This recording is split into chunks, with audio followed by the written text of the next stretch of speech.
Hello students, today we are going to start a new topic called synapse, and we will also study about neuromuscular junctions. So first of all we will start with synapse.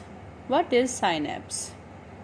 So synapse meaning is junctions, and as we know that a nerve impulse is transmitted from one neuron to another through junctions, like when we have one neuron, okay, and when the whole neuron is ended, the nerve impulse, first of all that nerve impulse is caught by the dendrites of the first neuron, and as it will reach to the end part of the neuron is called as the axon terminals or nerve endings, and when it reaches to nerve endings, then the message is sent to the another neuron, and this junction is called as synapse. Okay, so synapse are junctions. And the space, when there is a space, it can be a very small space or sometimes there is no space, the space between two neurons, or you can say the space between synapse, is called as synaptic cleft. Synaptic cleft. Cleft means the gap. Fine.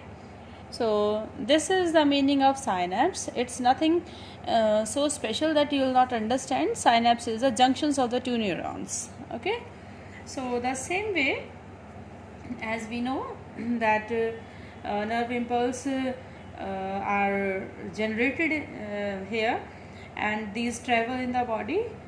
Similar kind of synapse finally allows the delivery of such kind of impulses from neuron to other cells also.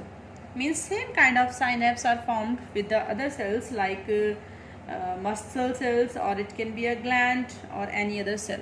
So here we are going to discuss about the next is the neuromuscular junction. So our next topic is neuromuscular junction. Okay, so as the name indicate, you can easily understand it will be a junction of neuron with muscle cell. Okay, so let's draw the structure of neuromuscular junction, and you can see that this figure is given in your NCERT, figure number 7.1b. this figure, you can take the help of this figure 7.1b, and what we can see in this figure that they have shown the extension of one of the synaptic nerve, means this is one of the nerve endings of axon ending, you can say this is axon terminal. Okay, and we are showing it with that of joined with a muscle. So let's start it. This can be a muscular cell. Okay, it is a muscle and it is axon terminal.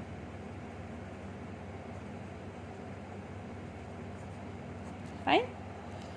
So what happens as the message is coming throughout the long axon terminal, and as it will reach to the end of the axon, the electrical message which was coming from the long axon, that will change here, and that will cause the formation of a chemical which we call neurotransmitters. Okay, so that chemical is released as a result of the electrical impulses. As the electrical impulse reach to the axon terminal, it will allow the formation of chemical, and that chemical will get filled in these vesicles, these empty vesicles which are present in the axon terminal, and these empty vesicles are called as synaptic vesicles. We will name it as synaptic vesicle. Okay, so you can see that these synaptic vesicles, these are filled here with the chemical, and this chemical is named as neurotransmitter.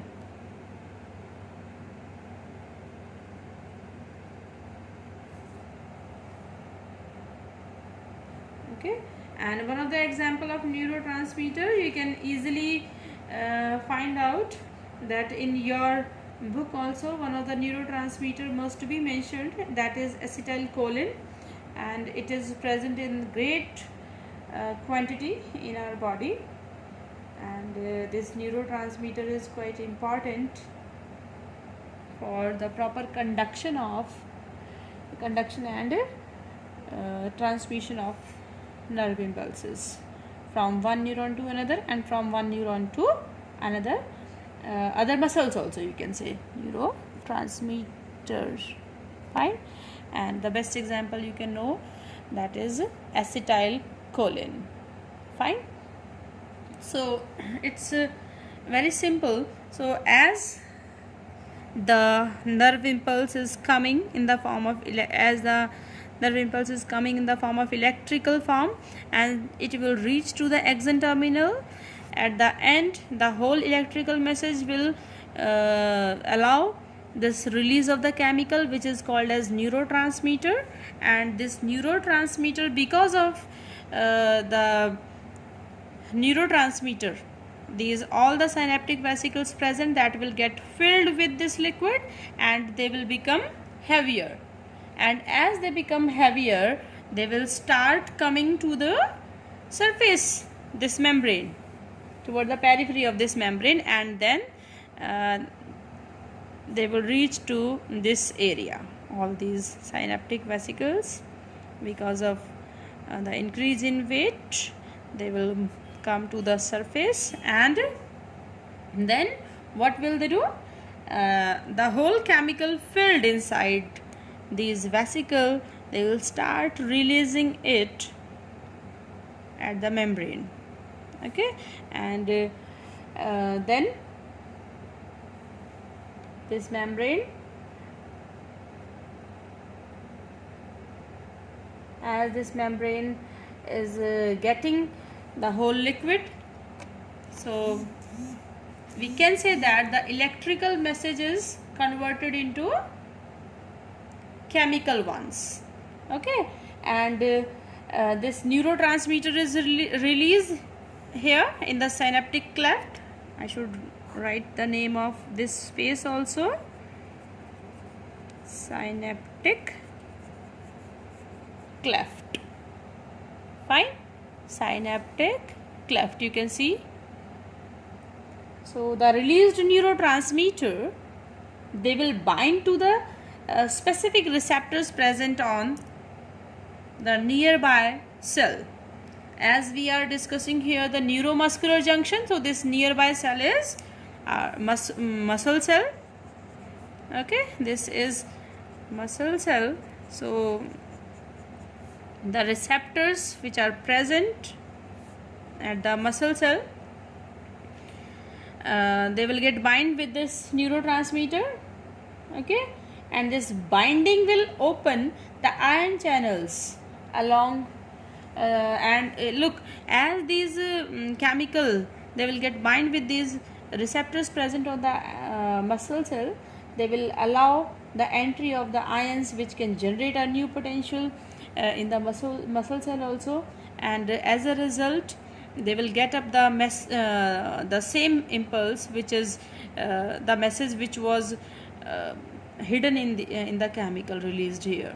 Means the message which was coming in the form of electrical impulse, first that will change into chemical here, and then this chemical is released out, and then in the form of chemical itself the same message will be taken up by the muscular cell. So this way a new potential will be developed. It may be either excitatory or it can be inhibitory by the muscular cell. So whatever message is conveyed by this chemical, that will affect accordingly to the muscular cell. So this way we have completed this topic, neuromuscular junction. And in our body so many neuromuscular junctions are there, and they all work in the same way. Fine. I hope you all understood this topic, neuromuscular junction.